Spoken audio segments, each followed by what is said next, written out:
Muy bien, muy buenos días. Trataré de mantenerme cerca del micrófono porque tengo la costumbre de hablar suave. Tengo la costumbre de hablar suave a veces. Entonces, bueno,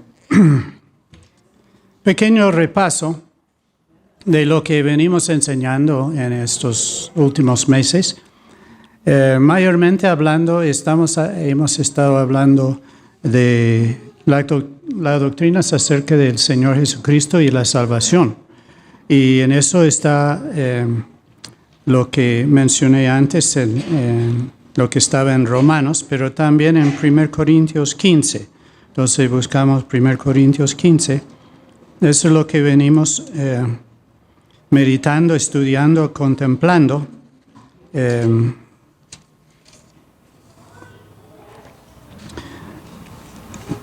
3 al 8.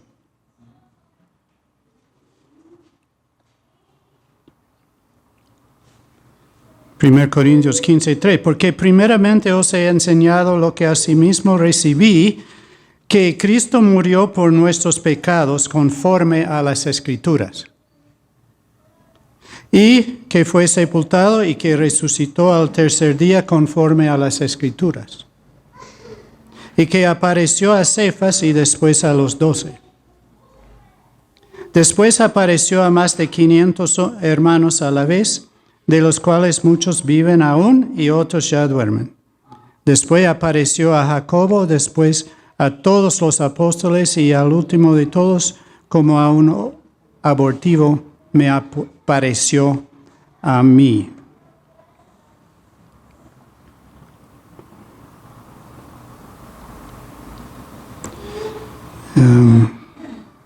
Debiera haber leído 1 y 2 también. 15:1. Además os declaro, hermanos, el evangelio que os he predicado, el cual también recibisteis, en el cual también perseveráis, por el cual asimismo, si retenéis la palabra que os he predicado, sois salvos, si no creísteis en vano. Oremos. Señor, gracias por tu palabra, gracias por la persona bendita de tu amor, el Hijo de Dios, el Hijo de hombre, a Jesús, nuestro Señor y Salvador. Te damos gracias porque en Él hay vida con Dios, hay vida eterna, hay vida divina. En Cristo está toda nuestra esperanza. En Cristo está toda la provisión de Dios para nuestras vidas, y te damos gracias que por tu gran misericordia y por tu amor nos has hecho llegar estas buenas noticias, el Evangelio, a nuestros oídos y a nuestro corazón. Ayúdanos en esta tarde a meditar en lo que tú has hecho y apreciarlo una vez más y vivir de acuerdo de tu palabra. Lo pedimos en el nombre del Espíritu Santo, del nombre de Jesús y por la operación del Espíritu Santo. Amén. Entonces, fue crucificado, sepultado, resucitado y apareció a esos hermanos.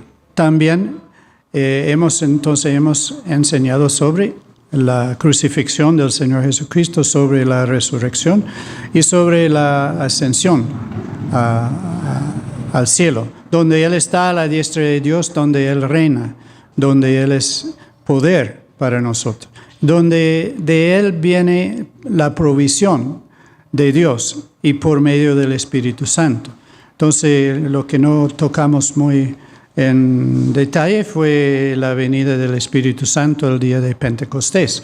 No solamente en ese día, pero en 4 ocasiones durante el libro de los Hechos, el Espíritu Santo cayó en forma milagrosa. No siempre de la misma forma, pero fue un derramamiento del Espíritu Santo para que se dieran cuenta que habían recibido el Espíritu Santo. Ya que terminó ese periodo, los que creemos en el Señor Jesucristo, la Biblia enseña que recibimos el Espíritu Santo. Quiere decir, Aunque Jesús ascendió al cielo, Él envió junto con el Padre el Espíritu. Y cuando Él dijo, aquí yo estoy con vosotros hasta el fin de año, o del año de las edades, quería decir que el Espíritu Santo está con nosotros. Y luego la Biblia dice que el Espíritu mora en el creyente. Entonces, esta es la provisión que ha hecho Dios para que nosotros vivamos en comunión con Él, que vivamos una vida. Bueno, hay muchas expresiones en la Biblia, pero me gusta, por ejemplo, en yugo con el Señor Jesús. Tomad mi yugo sobre ti, sobre vosotros, ¿no? Y vivimos en yugo con Él. Está lo de la vid, que Dios dijo, yo soy la vid y vosotros los pámpanos, y fuera de mí nada podéis hacer. Quiere decir con Él, o en Él, o injertado en Él, recibiendo la savia de Él, vivimos, producimos fruto para la gloria de Dios. La Biblia nos enseña que nosotros que hemos creído en el Señor Jesucristo vivimos en dependencia de Él. Entonces, si reflejamos sobre el mensaje de la Biblia, que es todo eso, la palabra de Dios para nosotros, vemos que Adán y Eva vivían en esa estrecha comunión con Dios.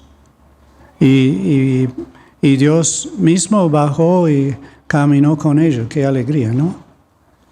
Pero aún antes que ellos pecaron, Él platicaba con ellos.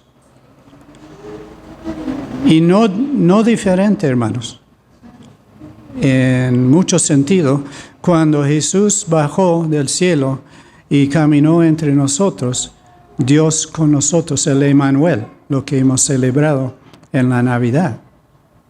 Y Él vino para tener esta comunión. Pero claro, la gran diferencia fue la entrada del pecado, ¿no? O sea, Adán y Eva estaban bien con Dios, comunión con Dios, agradecimiento a Dios, el Creador, adoración a Él y el pecado.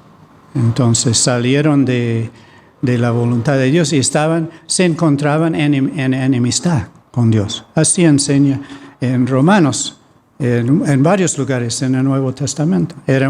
Cuando éramos enemigos de Dios, Él nos buscó por medio de su Hijo, Jesucristo. Pero reflexionamos, no sé si a ustedes les llama la atención. A mí siempre me llama la atención de que el Antiguo Testamento es mucho más largo que el Nuevo, ¿no? Aquí tengo Mateo, aquí tengo Malaquías, y en la Biblia mía es así. ¿Sí? ¿Sí? ¿Y qué tiene que ver todo eso del Antiguo Testamento? Desde el principio Dios dijo que iba a mandar a su Hijo, ¿no? Y la simiente de la mujer iba a dar pailas al Satanás, ¿no? Eso lo he aprendido. No, le iba a dar en la cabeza a Satanás. Pero eso iba a herir al Señor de la gloria, ¿no? Él herido fue por nuestras rebeliones, por nuestras transgresiones. Pero y con Joana estamos leyendo el Antiguo Testamento en este momento. Estamos en los últimos, más bien el último rey de Judá antes que fue llevado, creo que fue Josías. No, Joacim. Josías era el último bueno. Y de repente el hijo de Josías malo y el otro también. Y esa es la historia del Antiguo Testamento. Tenemos que apreciar, hermano, de que Dios con mucha paciencia aguantó la maldad de las personas. es que antes de Noé, dice que se corrompieron y cada uno hacía lo que le parecía.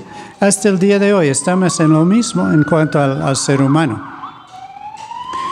Y Dios con su misericordia, realmente su gracia, les dio 10 mandamientos. Y la Biblia bien nos enseña de que la ley, los 10 mandamientos fueron dados para demostrar que somos pecadores. Pero para demostrar otra cosa. ¿Cuál fue si este es el lado malo para demostrar que somos pecadores? ¿Qué pasó al otro lado bueno en cuanto a los 10 mandamientos? ¿Me pueden ayudar en eso? Si uno viene cumpliendo los 10 mandamientos, ¿quién es? Si de todos esos hombres y mujeres que vivíamos bajo la condenación del pecado, y si uno llega y cumple con todos los mandamientos, ¿quién es? ¿Quién es? Solo Dios, y es el Hijo de Dios. En una ocasión, si no más, el Señor decía a los líderes, fariseos y sacerdotes, todo eso, ¿de cuál de mis obras me acusas? Ninguno, solo porque te hiciste hijo de Dios. Otra ocasión, ¿quién puede perdonar pecados? Solo Dios. Blasfema. O sea, con ojos humanos y observando, llegaron a una conclusión totalmente equivocada.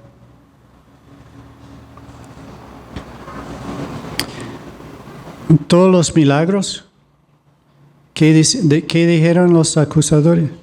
Lo hace por poder de Beelzebú, que es demonio, Satanás, o el príncipe.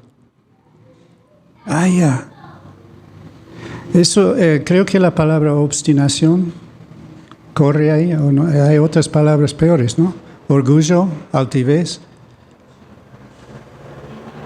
Sabiendo ellos que no eran perfectos, llega el perfecto Hijo de Dios y lo quieren rebajar. Y el hermano compartía lo de las 30 piezas de plata que dieron a Judas.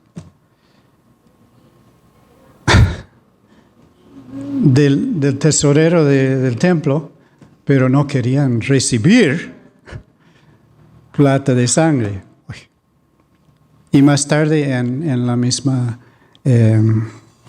entre comillas, tribunal de Cristo, o sea, ¿cómo se llama? Cuando estaba ante Pilato, ellos no querían entrar en el lugar de Pilato para no contaminarse, para que pudiera celebrar la Pascua ellos. Y querían que sacaran el cuerpo de Jesús antes del día de la Pascua, para no contaminar. Mientras estaban matando y crucificando el Hijo de Dios, el único que cumplía toda la voluntad de Dios. Ahora bien, volviendo al Antiguo Testamento, con todo eso, antes de Noé, Dios hizo su juicio, fueron destruidos. Luego dijo, con todos estos, como hay tantas ideas malas, no puedo nada, entonces elige a Abraham, ¿no es cierto?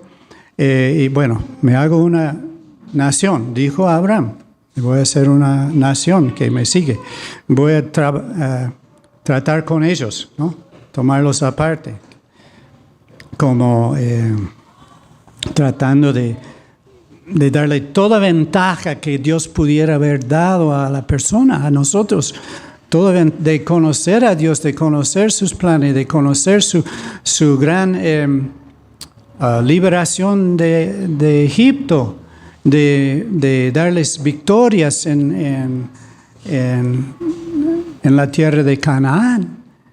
y etcétera, etcétera. Y viene un rey, bueno, luego tuvieron reyes, y uno bueno y luego otro malo, y dos malos, o tres, uno bueno y ya. Y cada intento que para hacer la voluntad de Dios fracasaron. Es un fracaso tras fracaso tras fracaso. Y el pecado que se señala mucho en todos esos fracasos es la idolatría, que entregaron su vida a otros dioses, a otras razones, a otras personas, o sea, a otras, bueno, dioses que no son dioses, madera y metal y mármol, qué sé yo. Que hoy en día es dar su vida detrás del dinero, dar su vida detrás de la fama o de ser bien visto, lo que sea, ¿no? Cosas que toman el lugar de Dios. Y no obstante, cuando Él llegó y Jesús hizo lo mismo que había hecho Dios con Abraham. Tomó a uno, Dios, Abraham y sus hijos, a los 12 patriarcas, y ahora Jesús tiene a 12 discípulos o apóstoles. Y trata de enseñarles y para que aprecien quién es y para qué vino. Eso charlaba con el hermano Eduardo hace. Y en la misma semana que Cristo iba a entregar su vida por ellos, estaban discutiendo quién iba a ser el más grande en el reino. Inclusive vino la mamá de Jacobo y Juan y dice, bueno, los dos hijos míos pueden estar uno a la derecha y otro a la izquierda.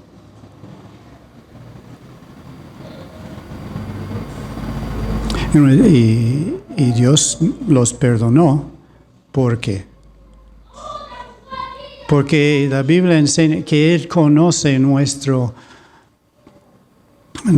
hacer, de que somos hechos de barro, de polvo. Que la intención del corazón de la persona no es detrás de Dios, sino detrás las cosas terrenales y peores, de maldad. Entonces, lo que Dios había previsto en Abraham era aquel que venía, en el cual Dios iba a bendecir todas las naciones de la tierra. En Abraham, y se puede en la Biblia seguir el hilo, de la descendencia desde Adán y Eva, a través de Abraham y David y otras tantas personas, hasta la llegada del Señor Jesús. Y la promesa de Abraham iba a bendecir a todas las naciones de la tierra en la simiente de Abraham, Jesús. Y la promesa no fue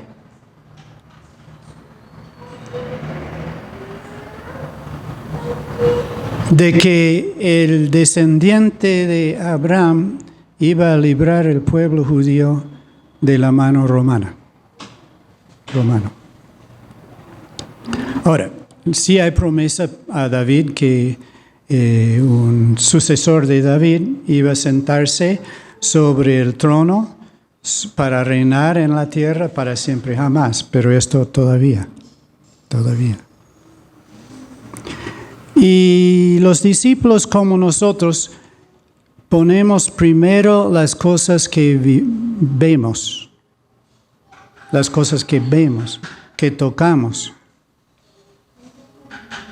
que escuchamos y los demás sentidos. Y dejamos olvidado en segundo plano lo del espíritu. Y fuimos creados espíritu, alma y cuerpo. Entonces los discípulos junto con casi todos los demás tenía delante de ellos un Salvador el Mesías prometido que iba a librarlos de la tiranía de Roma. Y no podían ver más, evidentemente. Entonces lo rechazaron. Algunos pocos sí lo recibieron. Lo recibieron. Cuando Pedro predicó en Hechos capítulo 2, diciéndoles, a este Jesús, ustedes, con manos inicuos crucificaron, como Dios había previsto. ¿Y Dios qué? Conviene mirar eso porque es clave para nosotros. Hechos 2. A este Jesús, 36, 2:36.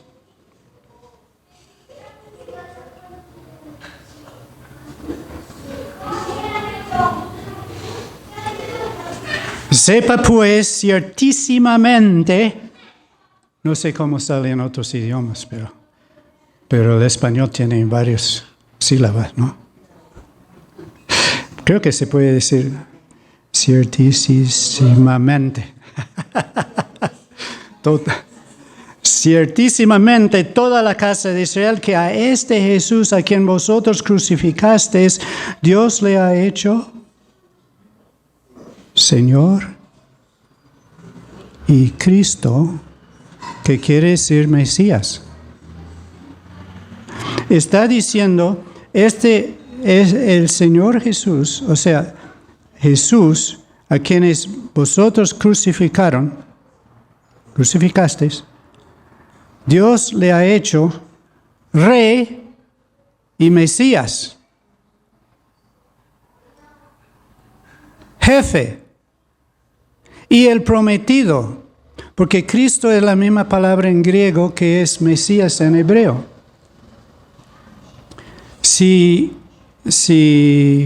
Como es cierto, Dios les había preparado todos esos siglos con Abraham, toda la descendencia, toda la enseñanza,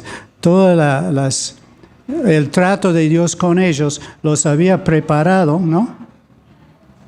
Justamente para estar esperando al Mesías.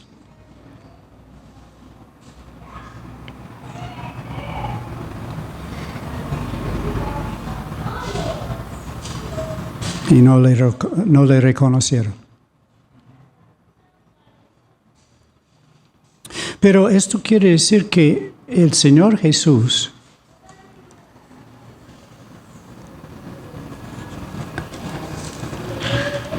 es el cumplimiento de todo el Antiguo Testamento.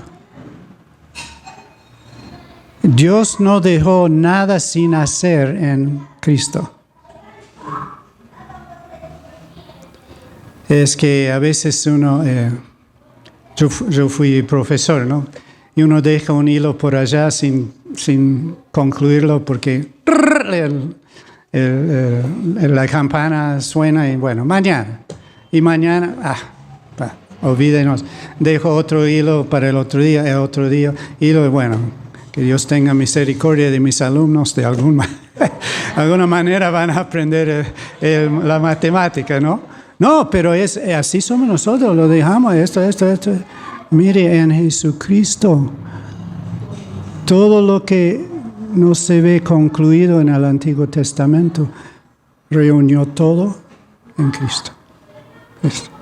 Y ahora que está todo hecho, Dios dice, y por medio de Pablo en especial, ahora vamos a cumplir esa otra parte que dejábamos ahí con Abraham, que en tu simiente voy a bendecir todas las naciones de la tierra, y me animo porque estoy incluido ahí. Y esta gran noticia fue dada a todo el mundo, hermanos. Y sigue siendo dado.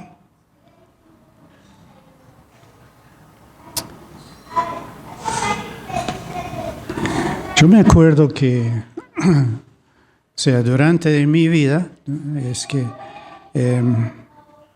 cuando nací creo que la radio ya anduvo, pero la televisión empezó a funcionar y estar por todas partes. Y algunos hermanos decían, bueno, es que es tan difícil que el Evangelio, esa buena noticia llegue a todas partes. Y hay partes del mundo que un misionero ni puede entrar, está parado en la frontera, no le dan visa, no le dan entrada. Pero ahora que hay la radio, vamos a predicar el mensaje de salvación por la radio.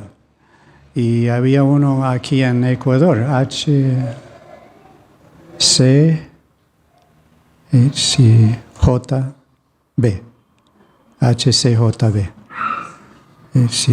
Sí. ¿Nunca lo escucharon por radio? ¿A nadie? Nadie lo ha. Es que lo mandaron en onda corta. Ese tenía alcance a toda la llanura, todo lo interior de Brasil y todo eso. Y probablemente llegaba acá, porque uno puede dar emisor en varias ondas, o sea, distintas ondas. Eso por decir. Y luego me acuerdo que el hermano Billy Graham, que había tenido muchas campañas ya, ellos decidieron empezar un ministerio por televisión, ¿no? Y de joven, de adolescente, me acuerdo un día, bueno, está la campaña, no me acuerdo en qué lado, pero Billy Graham está saliendo por la televisión. Y entonces fue un domingo y cada uno fuimos, o sea, en grupitos fuimos a las casas que tenían su televisión y escuchamos a Billy Graham. Y hoy día, hermanos, hoy día, el mensaje de salvación está aquí.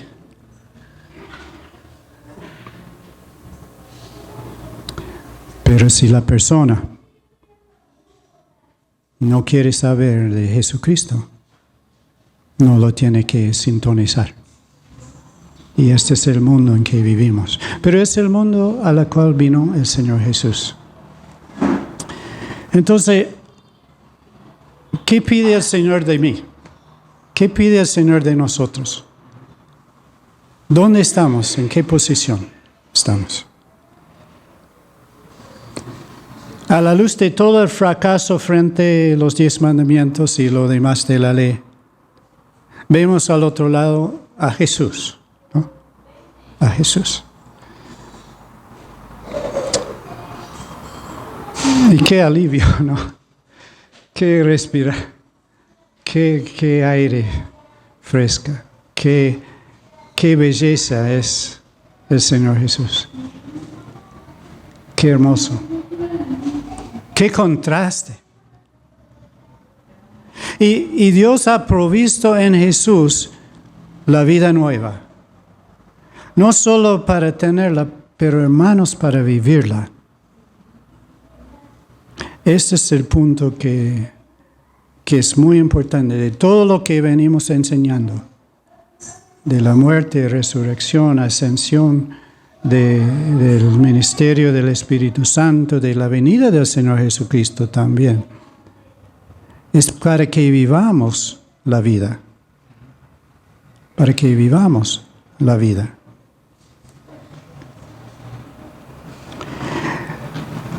Y esta vida está en el Hijo, dice la palabra.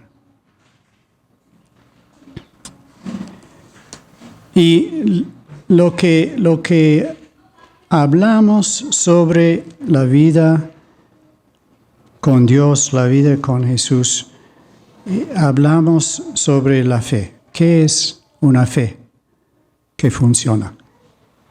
Una fe que realmente funcione. Vamos a Hebreos 11, que es parte de la lección, un aspecto muy importante sobre la fe. Y dice en Hebreos 11:1, es pues la fe, la certeza de lo que se espera, la convicción de lo que no se ve. Entonces,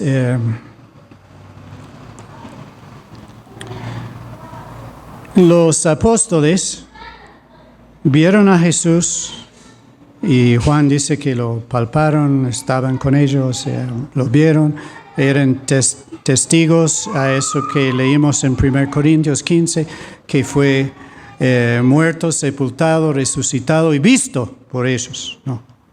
Y estuvo con ellos.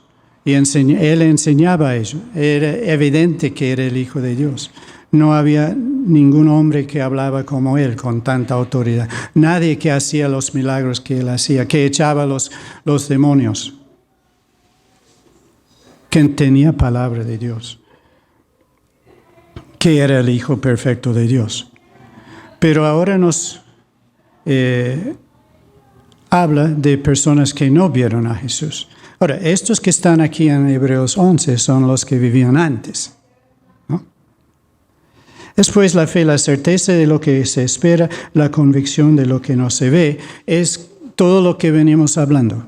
Esa promesa dado, bueno, aún en el huerto de Edén, que viene uno que va a dar bailes a Satanás, ¿no? Muerte a Satanás, y a Abraham que dijo que venía el que iba a dar vida a todo el mundo en él. Entonces, todas estas personas, algunos antes de Abraham y otros, es Abraham también y otros después, todas estas personas tenían fe que Dios iba a cumplir con su palabra. Entonces, en primer lugar, respecto a la fe es creer la palabra de Dios. No dudar, no titubear, no hacer el tal vez qué, ¿no? Y eso afecta mucho nuestra oración también, ¿no? Orar con fe. Ahora, si uno no sabe la voluntad de Dios, pedimos, Señor, ¿cuál es tu voluntad? Pero una cosa que siempre debemos pedir con confianza es la salvación de la persona. Dios lo ha dicho, desea de que todos vengan al conocimiento de la verdad, que sean salvos. Eso es lo que la Biblia enseña. Entonces, en eso podemos estar seguros de la promesa de Dios, de qué quiere Dios, qué es la voluntad de Dios. Entonces, ellos tenían la certeza de lo que se espera, es decir, lo que Dios había dicho, y era para esperar, que iba a llegar más tarde. La convicción de lo que no se ve, o sea, no vieron todavía evidencias, ¿no? Entonces, no estaban ahí diciendo, bueno, muéstreme a mí, muestre, aunque algunos lo hicieron, y yo, por ejemplo, me acuerdo de Gedeón. Bueno, si es Dios que me está hablando, que el vellón sea seco y lo demás, no me acuerdo del orden, una noche y lo demás con agua y luego la otra al revés. Y Dios lo hizo. También había un fuego ahí que hizo Dios. Pero los más no necesitaban de esas pruebas. Me acuerdo de los 3 hijos de Daniel, que no adoraron la estatua. Y el rey los llama y dice, bueno, te voy a dar otra chance para que cuando toquen todos esos instrumentos que adoren la imagen. Y ellos dijeron, no es necesario que nos den otra oportunidad, algo así. Porque no vamos a adorar. Y también nuestro Dios nos puede librar. Pero si no, tampoco. Es decir, no habían visto de que Dios les iba a librar del fuego ardiendo cuando dijeron, pero tampoco. O sea, eran de estas personas que confiaban en Dios a pesar de, y no haber visto.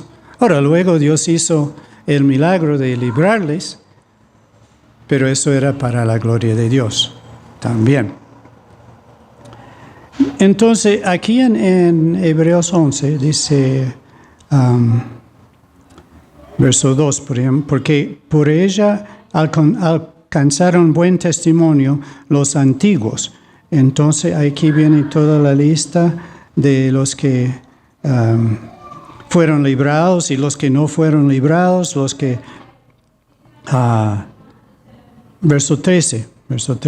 Conforme a la fe murieron todos estos sin haber recibido lo prometido. Es decir, murieron confiando en el Mesías que venía, en la promesa, sino mirando de lejos y creyéndolo y saludándolo y confesando que eran extranjeros y peregrinos sobre la tierra, porque los que esto dicen claramente dan a entender que buscan una patria, pues si hubiesen estado pensando en aquella de donde salieron, ciertamente tenían tiempo de volver. Pero anhelaban una mejor, esto es celestial, por lo cual Dios no se avergüenza de llamarse Dios de ellos, porque les ha preparado una ciudad. Algunas personas mencionadas, y otros sin nombre, en tiempos antiguos confiaban de tal manera en Dios, apreciaban de que su reino era eterno. Apreciaban de que Dios no les hablaba de la tierra donde ellos pisaban, donde vivían, sino esos, nosotros ya sabemos, esas mansiones celestiales. Y ellos vivían como que lo de esta tierra tenía poquita importancia comparado a lo eterno. Y sigue algunos otros ejemplos y luego al final del capítulo 39. Así que tenemos ciertas personas que sí vivían por la fe y que tenían por delante no lo de acá. No quiero decir, y la Biblia no quiere decir que Dios no cuidaba de ellos, que Dios no estaba muy cerca de ellos, que tenía comunión con ellos. Sí, Dios siempre tenía. Acordamos de Daniel, que 3 veces oraba. Y cuando le acusaban falsamente, abrió como acostumbrado. Abrió las ventanas hacia Jerusalén y adoró a Dios y oraba a Dios. O sea, estas personas eran personas que tenían una vida personal con Dios, una vida de seguidores de Dios. No obstante, no vieron ellos el cumplimiento de la promesa. 39. Y todos estos, aunque alcanzaron buen testimonio mediante la fe, no recibieron lo prometido, proveyendo Dios alguna cosa mejor para nosotros, para que no fuesen ellos perfeccionados aparte de nosotros.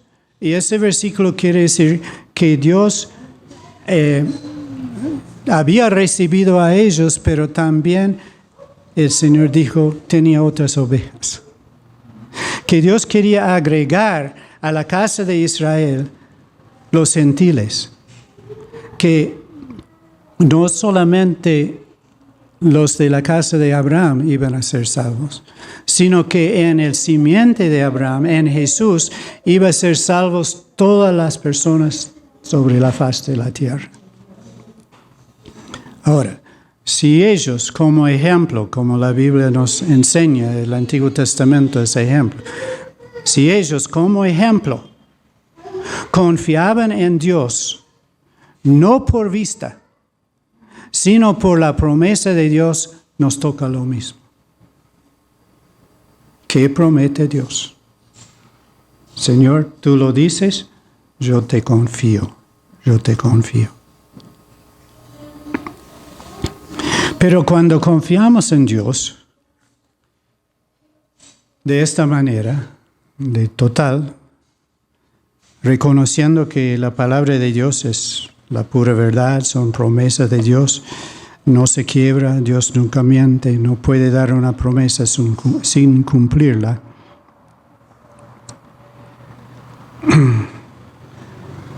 debemos apreciar otra parte de la fe,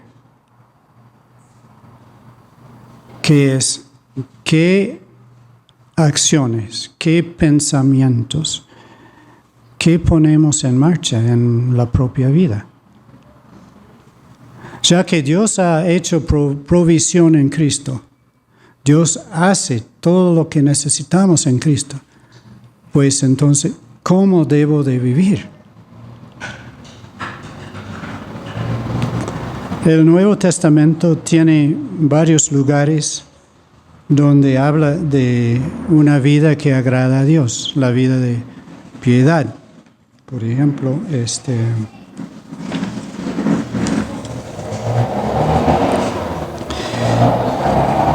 creo que voy a elegir 2 Pedro 1. O sea, no nos ha dejado sin indicación. Segundo de Pedro 1, no primero de Pedro. Segunda carta, epístola de Pedro, capítulo 1, empezando en el 3.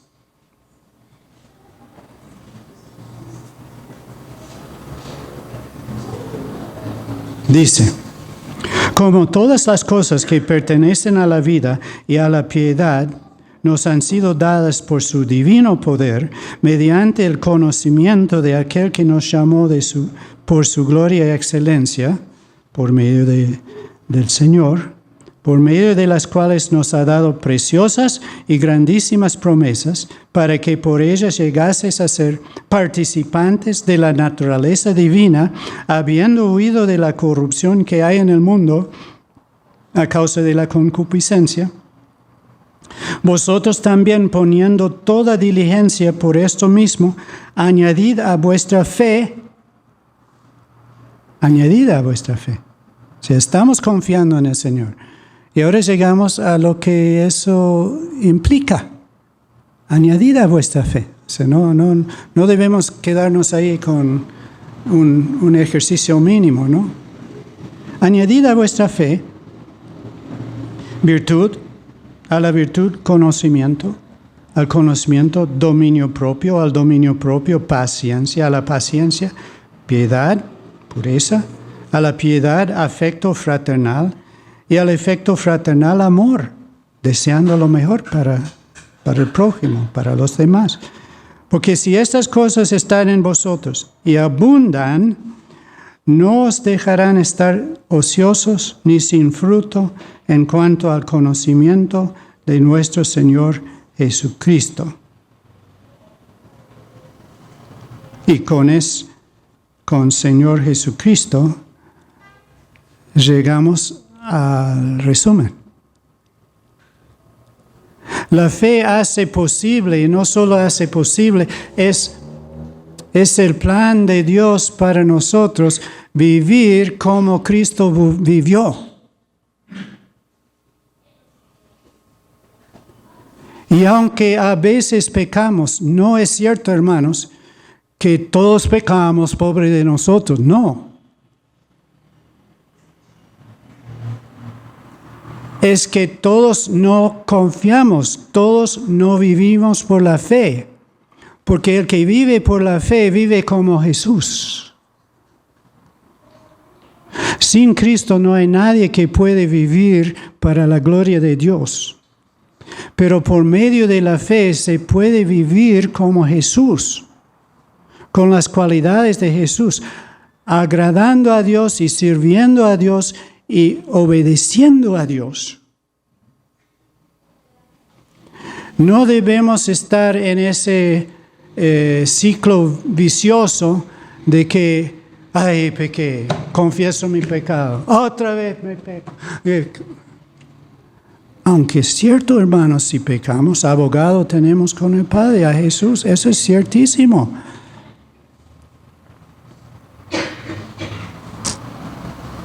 Pero Cristo vino no solamente para morir por nuestros pecados, sino para librarnos de nuestros pecados. Debemos vivir librados del pecado, no encadenados. Es que bueno, no me acuerdo en qué capítulo, en Romanos, Pablo en un lugar habla de que yo era esclavo del pecado,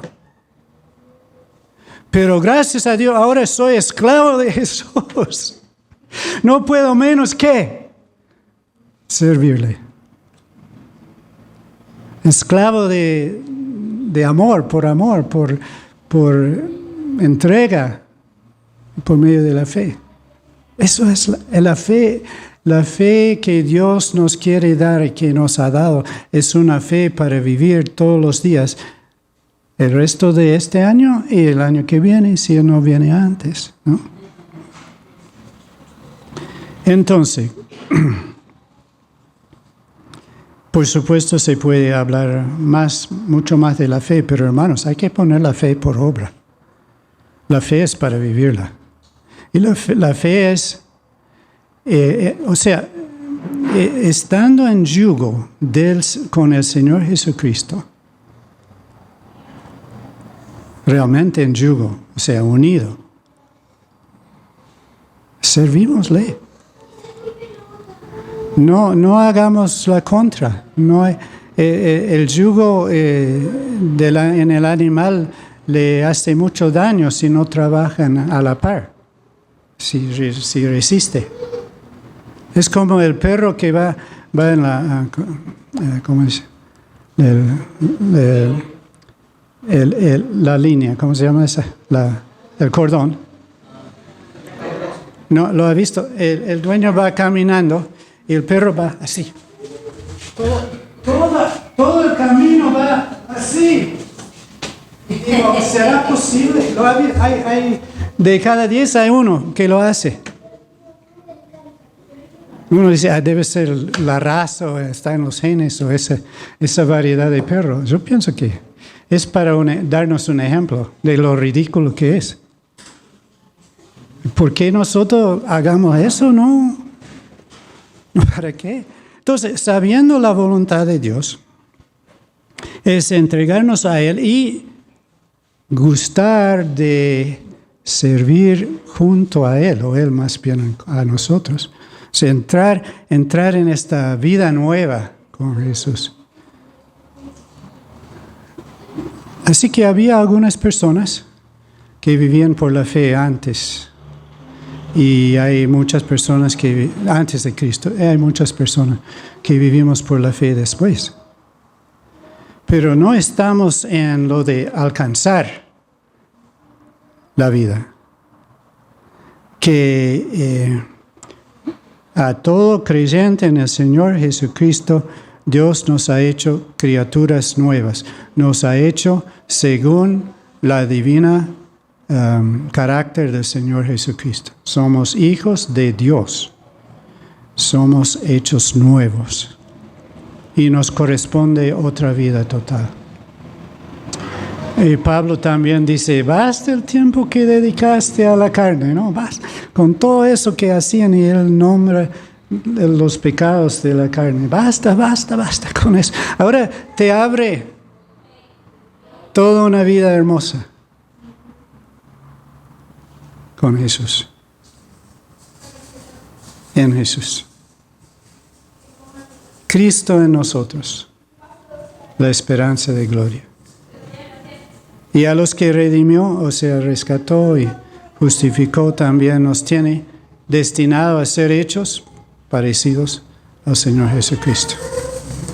No quiero decir que el creyente nunca peca, pero yo quiero decir que no debemos vivir en un ciclo vicio de pecado. No, para nada. Y a cada pecado debemos arrepentirnos de eso. Y arrepentirse quiere decir darle espalda. No volver a entrar en el mismo lodo. No, el mismo barro. Entonces, para no equivocarnos, obediencia a la palabra de Dios por medio de la fe, esa confianza. Sumisión a Dios y a su palabra. Entonces, lo que Dios dice, ahí voy yo. Eso es lo mejor para toda persona. Y lo hacemos en completa dependencia. Por eso habla tanto la humildad, la Biblia de la humildad. Humildad es, yo no puedo, pero sí puedo. Todo lo puedo en Cristo, que me fortalece. No yo, sino Cristo. Con Cristo estoy juntamente crucificado. Y ya no vivo yo. Ayúdame, cómate. Mas lo que vivo ahora, lo vivo por medio de la fe en el Señor Jesucristo. Y esa es la manera de aplicar, hermanos, todas estas enseñanzas a nuestra vida. Lo que Cristo hizo, todo lo que hizo, lo hizo por nosotros. Y debemos identificarnos con Él. Identificarnos con Él. Darnos cuenta que la naturaleza vieja muere con Cristo. Y en la resurrección de Cristo está la nueva naturaleza, la naturaleza divina, la que Dios da a la persona, hijos de Dios, hijas de Dios. Y que en su ascensión es victoria para nosotros. No somos de las personas a los cuales hay que tenerlos lástima porque no pueden. Y estamos asegurados la promesa de Dios, victoria sobre el pecado. Y victoria para honrar a Dios, para adorar a Dios, para servir a Dios. La fe es confianza total. O sea, sin una lucecita, o sea, un espacio de duda. Santiago dice, el que duda es como la ola del mar, no va a ningún lado. ¿Sabían eso, no? En alta mar la ola no va a ningún lado, solo hace eso. En la playa sí, pero en alta mar, así, no va a ningún lado. No es la vida nuestra. La vida nuestra tiene rumbo para el cielo y mientras tanto rumbo para servir al Rey de Gloria, quien es Señor y Cristo para nosotros. Gracias, oh Dios, por tu palabra. Que de todas personas sobre la faz de la tierra somos las más bendecidas por tu misericordia, pero ya tú nos colmas de bendiciones celestiales aquí en la tierra, de promesas, de seguridad de ti, y también, Señor, vemos tu mano obrando en nuestras vidas. Mayormente cambiándonos en nuestra obstinacia y nuestra rebeldía, cambiándonos a personas listos y prontos para servirte y honrarte. Pero también vemos, según tú deseas, tu mano en nuestras vidas, en provisiones y en cuidar de nosotros en muchas maneras. Y te agradecemos. Así que, Señor, nuestra oración finalizando este año es que con gozo, con anticipación, entramos en el año nuevo, sabiendo que tú estás no solo con nosotros, pero amándonos de tal manera que estás en yugo con nosotros, nos has dado de tu espíritu, moras en nosotros, nos das alegría, gozo y también el privilegio de vivir cada día más parecido al Señor Jesús. En el nombre de Él, amén. Amén.